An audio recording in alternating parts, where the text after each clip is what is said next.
بسم الله هلكم waxaan ka salaamayaa dhamaan ummadda Soomaaliyeed inta muuqayga iyo maqalkayga taqaana waxaan ku salaamayaa assalaamu calaykum waxaan rabaa inaan ani ugu soo kordhay nafsiyan si taariikh ahaan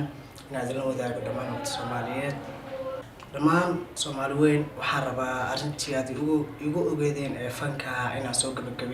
gabi ahaantiisa waan iskaga baxay runaantii arintaas go'aankaasna waxaan rabtaa inaan ku dhaqaaqo runtii aad ugu faraxsanahay waan ku qanacsanahay hanuunkana rabbi baa iska leh ilaahay mahadis kale usugnaatay waxaan halkan dhamaan ugu mahadcelinayaa abtiyaasha iyo waalidiintay iyo hooyaday aabahay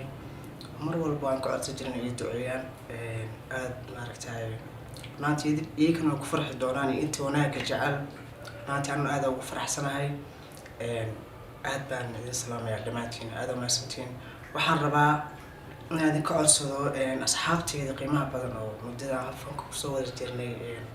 YouTube-leeda waliba inay heesahayga iska saaraan waan ka codsanayaa fadlan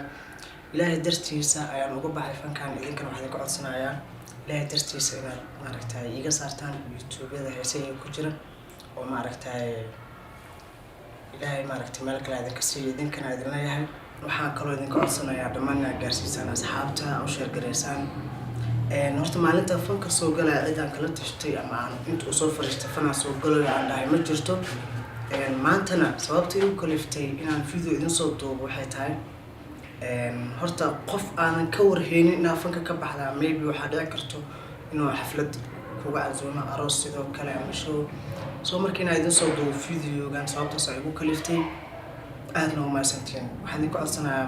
mar koowaad iyo mar labaad mar saddexaad inaad asxaabta gaarsiisaan u share gareysaan dhamaan asxaabta Facebook aan ku wadanaa 45,000 igu jirto inaad asxaabta kale gaarsiisaan